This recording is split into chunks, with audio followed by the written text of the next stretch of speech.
Millised võimalused on noorel, kes tahab õppida näiteks turismindust?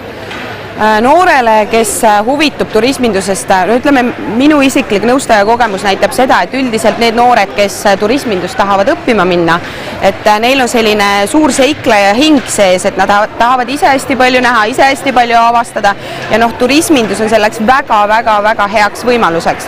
Et on võimalik ju töötada nii kodumaal, eks ju, kui ka minna välismaal, et kas või mõneks ajaks tulla jälle tagasi, olla reisikorraldaja, olla giid, olla turismiinfos, mida iganes, et neid võimalusi on tegelikult hästi palju. Ja kui mõelda nii, siis meie väike riik vajab väga häid turismikorraldajaid, sest et meil on ju imeline nii-öelda keskkond nii looduse mõttes, kultuuri mõttes, igas mõttes ja meil on vaja selliseid tegusaid ägedaid turismikorraldajaid, et Eesti saaks võib-olla veel nähtavamaks, kui ta siiamaani on, et selles mõttes on kindlasti üks väga hea valik, tulevikuvalik ja kindlasti väga mitmekülgne ja suurte võimalustega. Aitäh!